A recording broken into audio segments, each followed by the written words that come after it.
Kaya ito, naglalakad na nga kami papunta dun sa may bangka kasi nga yung mga kasama namin is na nga kami. Ito nga pala yung nasakyan namin kasi ito yung first trip. So yung malaking, so ang ginawa ng spot na to, very chill lang yung vibe niya. May pinagstayan namin kasi medyo private talaga kasi to. So after mga naglalangoy-langoy. So medyo paggabi na nga to, tapos Finance engineer. Ang sarap talaga kapag bagong pitas, malamig, fresh, and syempre libre pa, unlimited yan. After our buko session, balik na ulit kami sa beach. Ay, hindi pa pala kasi dumiretso kami muna. Hello everyone! So for today's video, we're going to somewhere again. And of course, isama ko kayo sa trip namin. Kaya naman tara, let's go!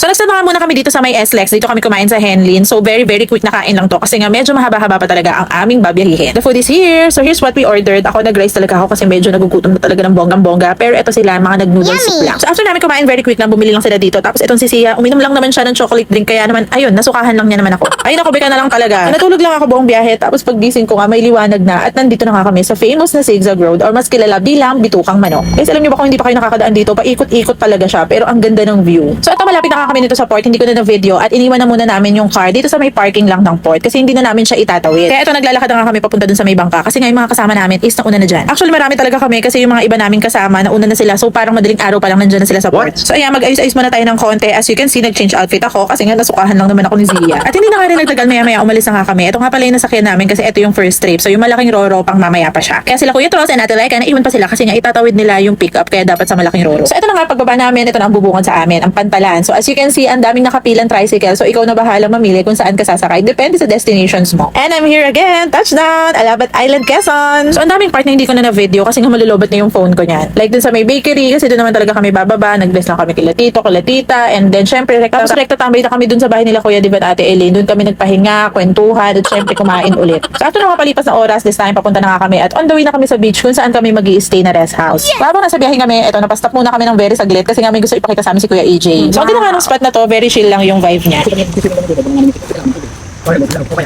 So ito na talaga, no more stopover. Papunta na talaga kami dun sa may beach rest house. So medyo glimpse lang to mapapakita ko sa inyo dun sa may pinagstayan namin kasi medyo private talaga kasi to. So after ko mag-freshen up, bumaba lang ako tapos pinanood ko lang tong mga batang mga naglalangoy-langoy. So medyo paggabi na nga to tapos nag-dinner na din kami at mga nag-banding. Hindi ko na video ang mga ibang kaganapan kasi na-busy na rin. So ito na nga, kinabukasan na to, maaga naman kaming umalis dahil nga may pupuntahan kami. Tapos ayan, may kasama pa kaming iba yung nasa harapan namin na pick up. Ayan sila Kuya, sila. Ayan, may pinuntahan nga kami na lote and grabe, ang lawak din niya.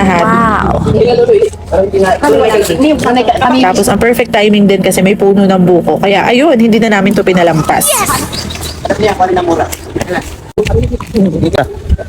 Finance engineer. Mamaya may exam. Sige, Robert, ito na mga nga, no? Sabi ko. Eh, gagawin mo kutsara. Straight from the tree, inom tayo kaagad ng fresh buko juice. Dito sa ano, Manila. Ba't mga batang rin ayaw ng coconut?